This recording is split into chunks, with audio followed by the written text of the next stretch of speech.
That's why we wanted to develop these different events and different ways for people to get together. So not only could they talk about shared information, shared knowledge, but also shared failures. But then what else can we give you? What else can we provide to this rap community to help them grow and be sustainable over time? So many of these people are, they're looking for a way to enhance their business, or look for ways to grow and be sustainable. And the best way to do that is to learn from your peers. Are you wrapping cars more than 12 hours a day, every day? Working nonstop, but can barely get by? Burnout, missing deadlines, and wondering just how much longer you can keep this up? That was us too. We started our wrap shop buried under $250,000 in debt, and it felt absolutely impossible.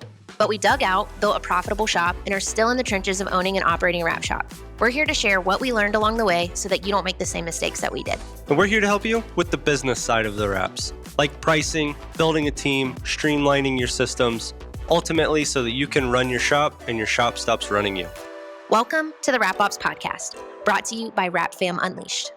What's up, guys? Welcome to the Wrap Ops Podcast. My name is Andrew, your host, and today we have a phenomenal episode. If you are a wrap shop owner that feels like you're just alone, maybe you don't get to, talk to other wrap shop owners literally ever, and you just kind of feel like you're on your own island, maybe from an entrepreneurship standpoint or just a wrap shop owner standpoint, then stay tuned. This is a phenomenal episode with both Craig and Tabitha with the International Sign Association, also known as ISA. I want to give a huge shout out to ISA in general and the Wrap Institute for their partnership and help with just getting us here, being able to have a booth set up as an exhibitor and do these interviews that we are bringing to you. We kind of deep dive with Craig and Tabitha just what ISA is doing for the wrap industry as a whole and the community that they are orchestrating and facilitating and bringing together so that wrap shop owners like yourself and like myself don't feel like we are all alone. Stay tuned. Craig, Tabitha, welcome to the Wrap Ops Podcast. Before we get too far in, for those of you that are listening and watching that don't know who you guys are, maybe don't even know what the ISA, the International Sign Association, is, because I know when I got started in wraps, you kind of we're a cousin of the sign industry. That's kind of the way I've always framed it. We're also a cousin of the restyling kind of side as well. We've never really had that home. ISA has done a great job at giving the wrap industry a home. But before we get too far into that, how did you guys get to where you are now? What's your position with ISA, and what is kind of that experience that ultimately has led you here? I'll let you start. Ladies first. Tabitha Bowen. I'm the member program manager with ISA. Yeah. And I don't even know. I think it's one of those things you fall into. Okay. I started with working for my in-laws. They owned a sign company, and I just needed a part-time job that was flexible with my college schedule. Okay. And then after college, the flexibility of being able to be a stay-at-home mom, but also have a part-time job, continued to work for my now husband's business. Okay. And as Craig had mentioned, I start working with my local association. I found it to be really rewarding because you're just finding that other people are having the same struggles as you, and you could have a conversation with somebody else that understood what you were going through. Yeah. Then that led to committee work and me raising my hand here at ISA to see how I could help, and ended up being on the board of directors for International Sign Association. And then one day Lori mentioned, hey, I think you'd really be a good fit for our staff, and understood that I came with the background of being a member and would be able to hopefully relate to our current members and prospect members. Yeah, no, because you essentially were a ISA member first and then, joined the team. No, that made sense. Yeah. So I know you had a stint in Orful, but I don't know much more than that, to be honest. The previous history before that. So I started very much the same way. I was looking out. I grew up in Charleston, South Carolina, and went to college there, and was looking for a part-time job, and was taking a martial arts class with this woman who was in the same shopping center. Funny anecdote. She was this Greek woman, second generation only, daughter of the man who had literally come over on the boat. if you've ever seen my Big Fat Greek Wedding, if you haven't, or if you have, watch it, because that was my life for about 5 years. It's literally to the T exactly how they acted. Like, the parents lived next door. They bought them the house. She married a non-Greek, was not great for a while. They got it all figured out.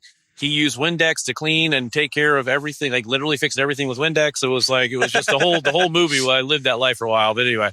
So I did that for it was literally mom and pop sign shop. Learned on a Gerber 4B. Okay. You know, we did logos on an overhead projector.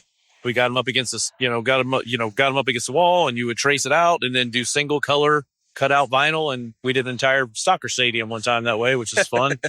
But then, was there for 4 or 5 years. And then and unbeknownst to me, my cousin had built a very large commercial sign company in Charleston. I didn't even realize it till I had gone over there one day for another reason.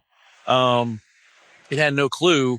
And so as I was looking for, something more career orientated, it's like anything else. Once you get in the sign business, I think you're just kind of stuck. You can't get back out, right? Yeah. So you realize, cousin was owned this, large, and did big national programs, Blockbuster Video, big hotel chains and all this kind of stuff. So, I went on board there as a designer, as a graphic designer. So I started on that side of things. Ended up by running the entire graphics department for 4 or 5 years after that.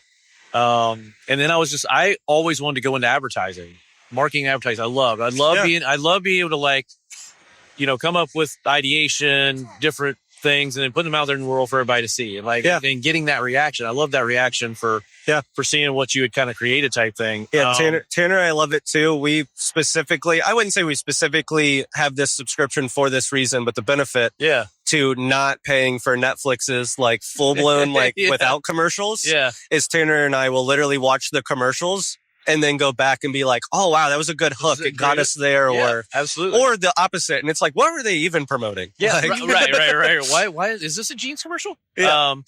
But yeah, so I was like, okay, I'm going to use this. I need a jumping off point to go into marketing and advertising. How am I going to do that? Okay. That's how I ended up at Orfall.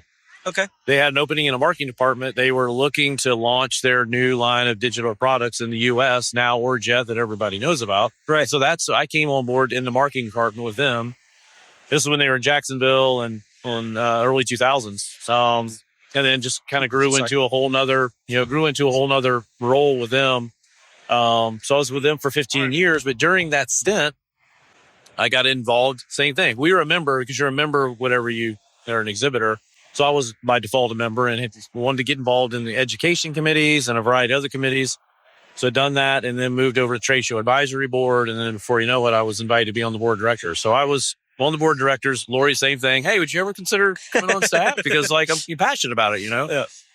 So it seems like they recruit from the board of directors, apparently. Yeah, right. Two of us. Yeah. 2 of us so far. I know. I think she looks for passion. Yeah, it's more so the passion of really wanting to make change and grow not just ISA, the organization, but the industry as a whole, right? Yeah. I mean, trying to kind of give back and the industry's given us both a ton. It's giving your livelihood, right? Yeah. So why not try to kind of get back to it? So anyway, so that's, a year later, I was asked to be on staff, and that was back in 2018. So I've been there 8 years now. Solid. Yeah. So you've been on staff kind of through COVID.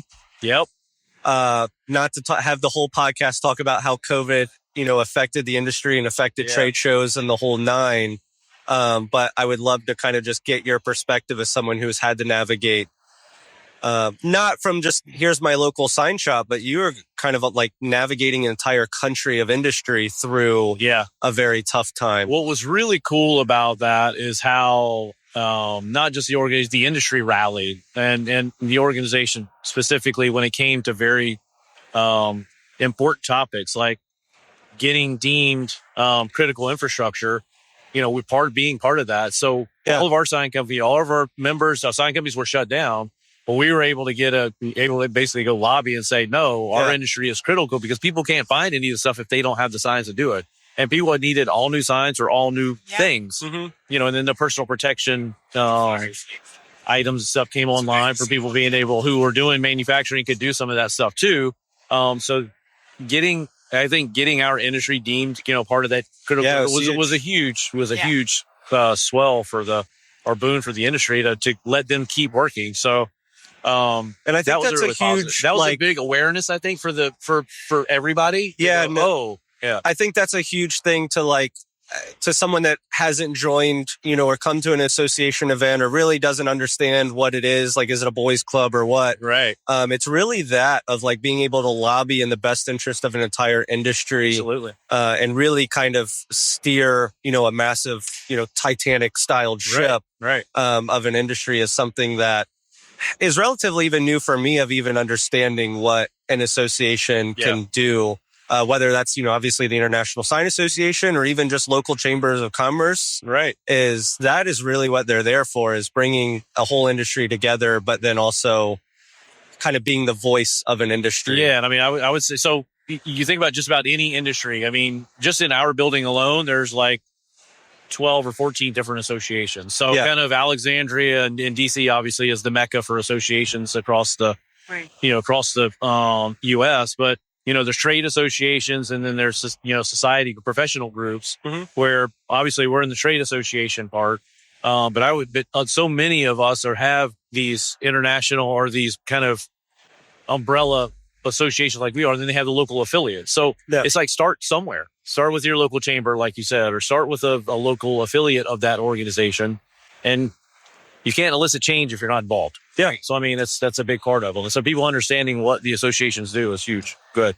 Well, I was a member during the COVID period, and I just remember feeling so relieved that I could look to something for advice, because there was, just felt so lost. That it was uncharted territory. You didn't know, should you send your guys home? Should you go out in the field? And we would be checking in sometimes multiple times a day to see updates from ISA. They were guiding us through that. No, you're deemed critical. You can put your crews back on the street. We had letters and all. We had letters you could download and take with you. Download. And then they were giving advice of how to best approach different situations. And when you've never gone through anything like that, just knowing you had that kind of somebody else get beacon, that voice of reason of nope, we've already checked. This is allowed. We've had our advocacy team on it. Yeah. And then beyond that, there was we just leaned in. We did so many virtual events and just hearing the struggles that other people were going through, but then also how they were overcoming struggles and working through situations. We would turn back around and implement it immediately because we just didn't know what to do. Yeah. No, that's fair. I know I think it was from a competitor, but I think a competitor called on us to we had to prove that we were essential. And we got basically a 14-page packet of what you would have to do to be what people had to do, basically. Yeah. Luckily, you have to have the 6 feet apart signage and all of that. Man, we had an online store up so fast of we produced the signage of all the essential people. Yeah. Well, I mean, it was just that. It was to kind of to add on to Tabitha's point, is talking about trying to put those events together. We were literally building the plane after takeoff. I mean, it was we were building on the way down. I mean, it was we went from platform to platform trying to put on shows and we did the RAF experience as a virtual experience, as a virtual trade show. It was just trying to keep everybody connected. That was, and we learned.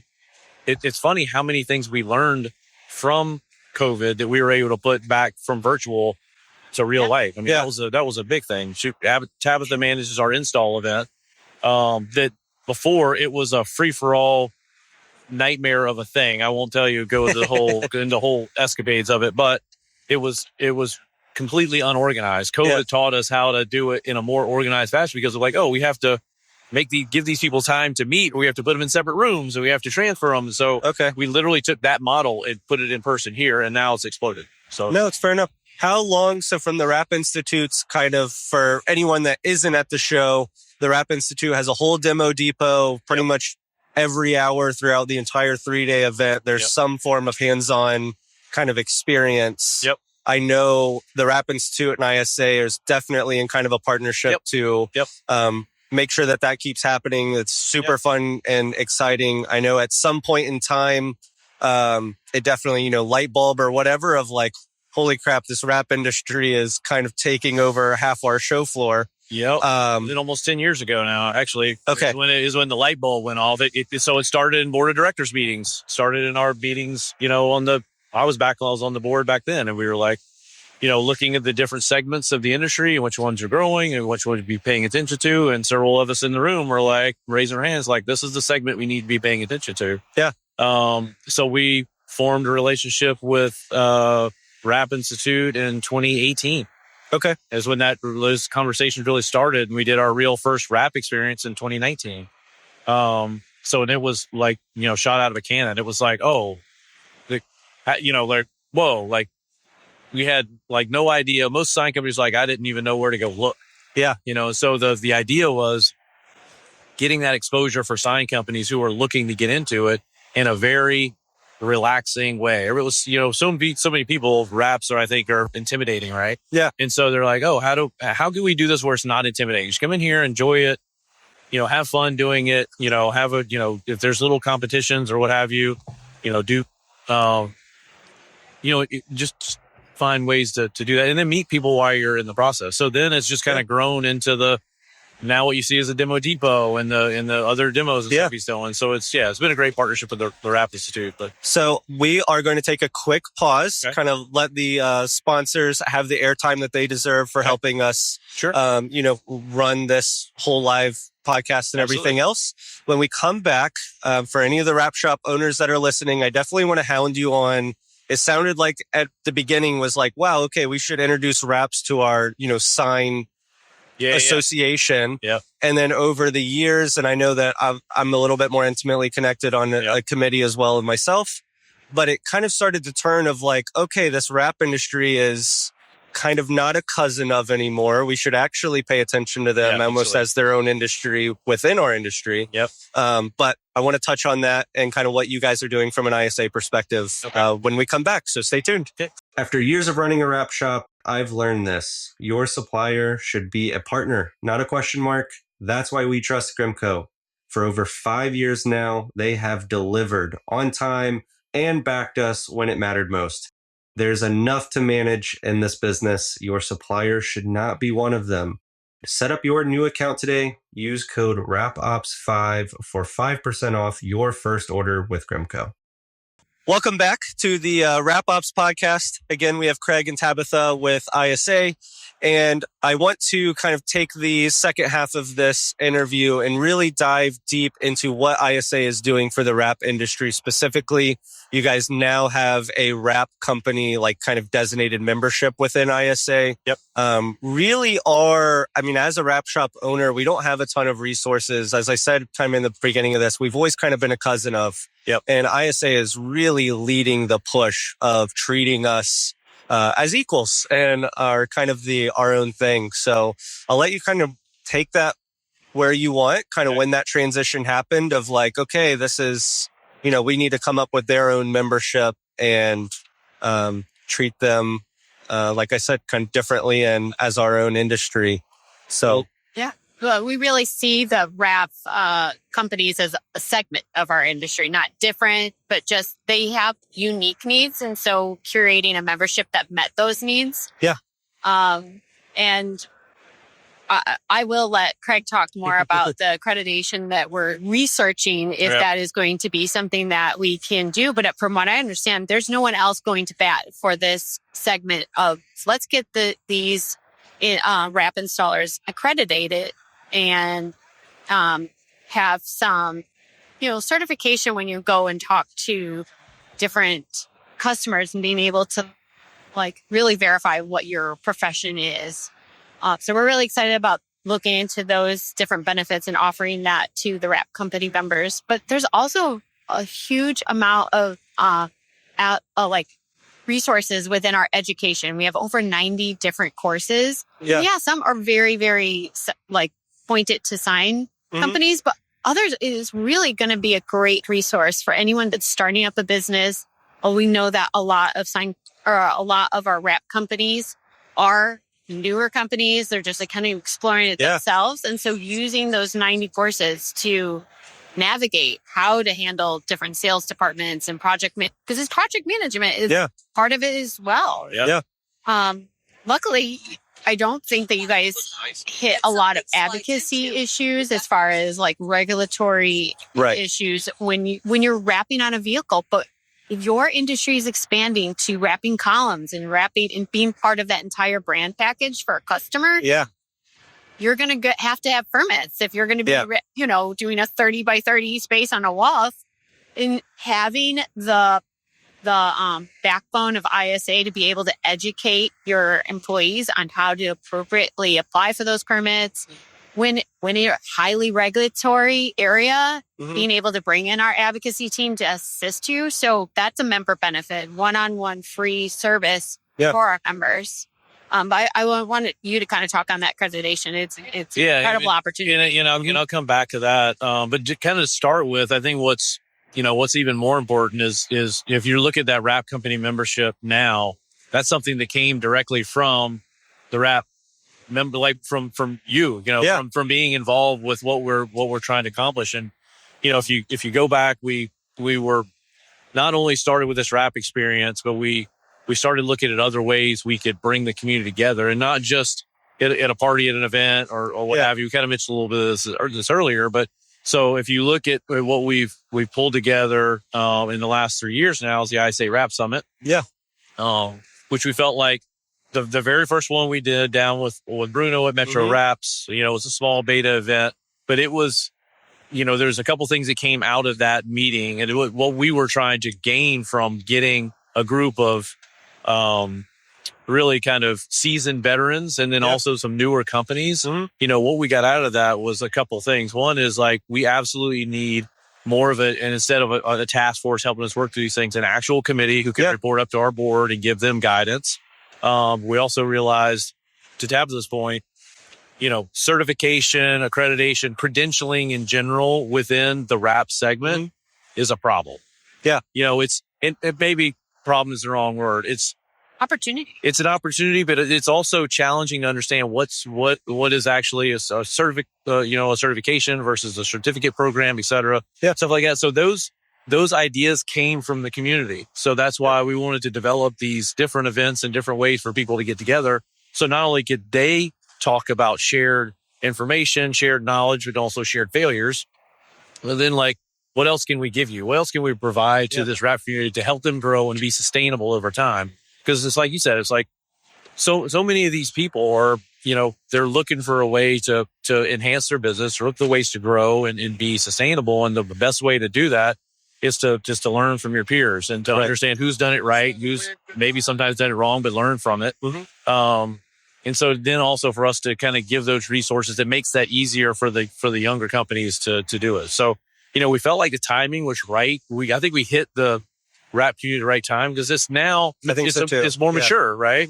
I mean, how long have you been in business? We'll hit our 10th year next year. Right. Yeah. So we're 9 years in, and kind of to your point, like it was a few years ago for that original wrap summit. And then I think it was my first time experiencing the wrap experience. Kind of the ISA show right before that I think is, just because I was here, I was in front of the right people, got the invite to that kind of beta summit. And I remember I joke with how vague the email was, because it was like you and Justin inviting me to Metro Wraps for an event. Right. I told my grandma, I was like, I'm going to Miami. She's like, why? And I was like, I have no idea. It might be for, it could be for dinner, but if those people are asking me, to be in a space, I'm going to be there. And that obviously that was that kind of beta summit. And then after was just, you could just feel the passion from ISA of let's recognize them, let's help them kind of grow as an industry as a whole.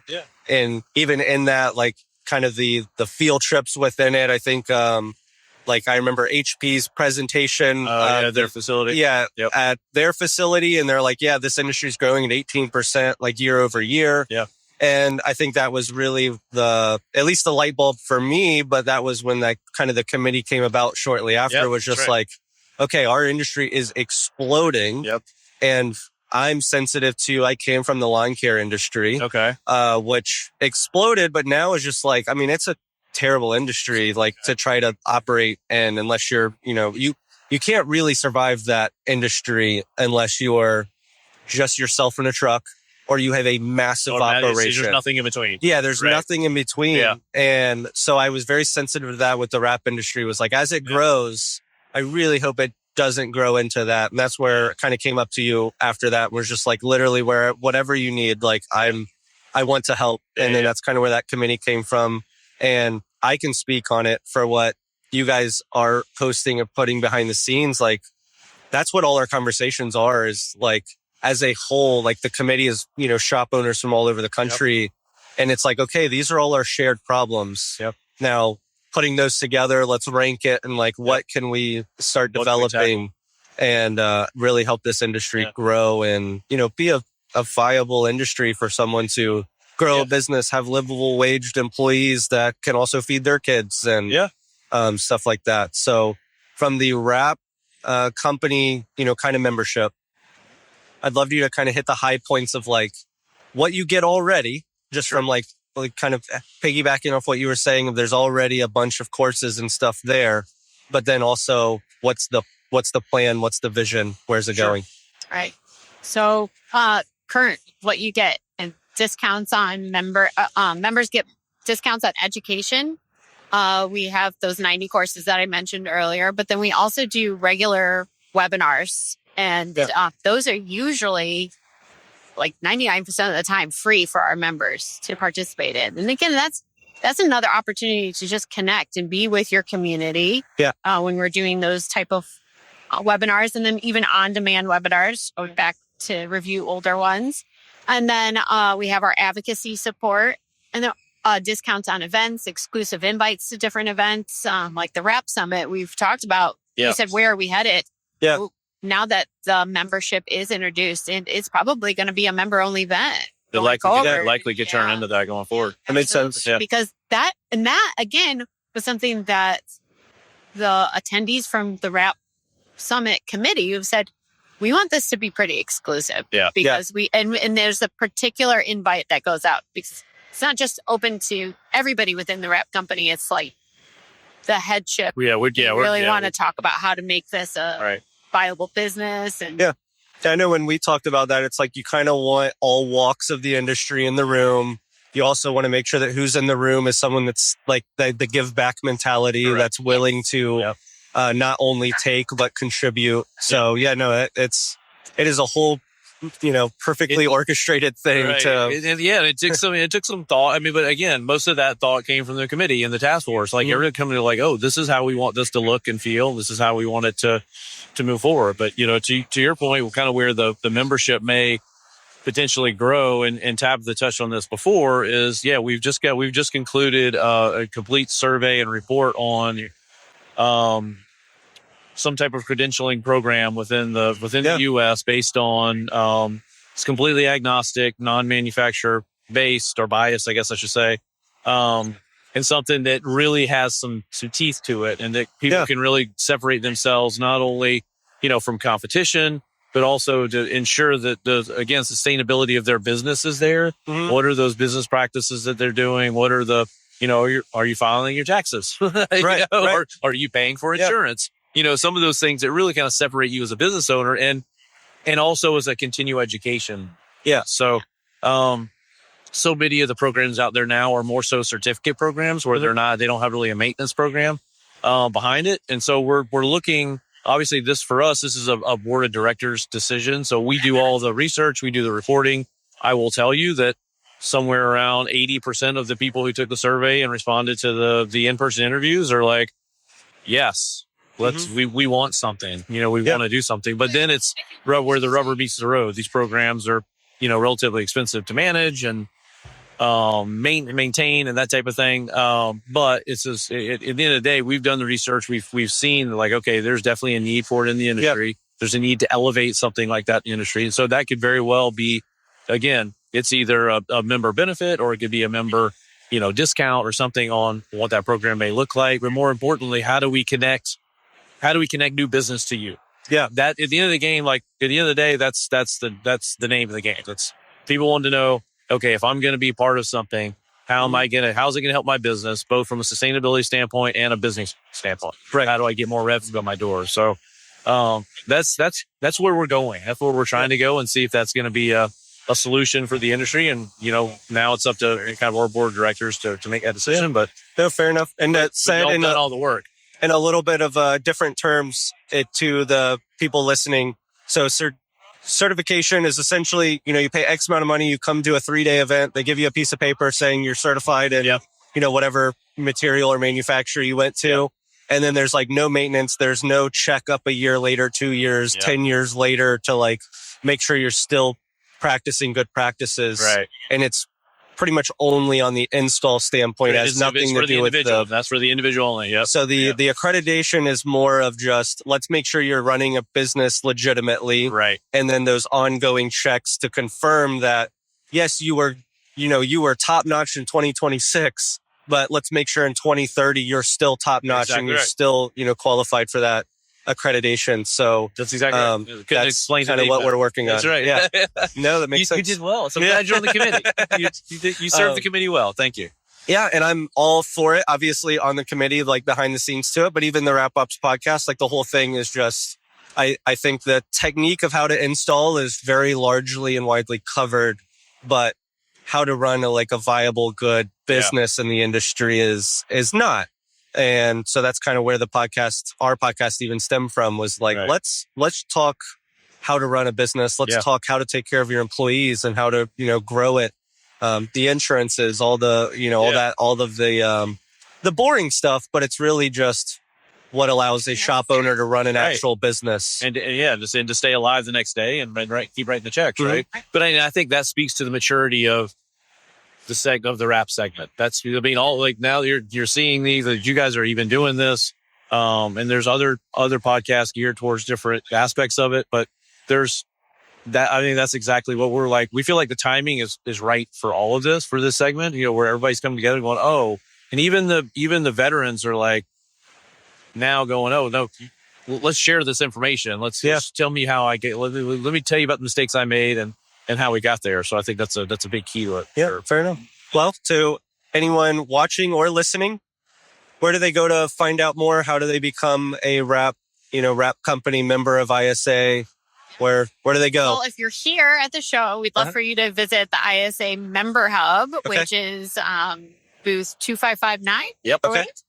And if you're not able to join us this week, we have our website, which is signs.org. Mm-hmm. And there is a button in the top right corner that says Join Now. There is a form you complete, and then we'll follow up with the next steps. Okay. Yeah, cool. Fair enough. Anything else we want to shout out, cover, or anything before we kind of close it out here? Yeah, thank you for having us. Grateful that you had us. Thank you. It was a wonderful idea. And congratulations on the new baby. Yeah, thank you. Thank you. Yeah, that's a whole thing. She's here. Yeah, that's a whole thing. Yeah. That's a big deal. That's a big thing. And she's here. They brought in the mother-in-law, taking care of. I've done that. I've done that. Yeah. So no, it's fun. First expo. Yeah. Add on a 7-week-old. So it's it's fun. Yeah. Did you keep your breast milk in the local refrigerator whenever you did this? The Wrap Institute. Thank you for letting us use your fridge. Hope you don't mind sharing that. But and Tanner, being the rock star she is, came out of maternity to help make sure that we were going to have, the backdrops and everything ready for this and kind of coordinate. And she goes, just to be clear, when we're done with this event this week, I'm going back and finishing my maternity. And I'm like, fair enough. But thank you so much. Thank you for that. I was not aware. But to kind of conclude here, thank you, Craig, Tabitha, for being on the podcast. To those listening and watching, definitely go to signs.org. Look at joining the Wrap Company membership. If you are a wrap shop owner out there, or you know one, and you just kind of feel alone on an island, you don't really know where your community is, and hopefully you're not just in some random Facebook group, but you actually want to bump elbows, go to events, really join a community that is just growing and out for everyone's best interest. Again, join that ISA Wrap Company membership. And until next time, guys, thank you. Oh, and one last thing. We are a startup podcast, so my selfish ask, please like, subscribe, and share it with a friend. Thank you. Till next time. Awesome. Thank you.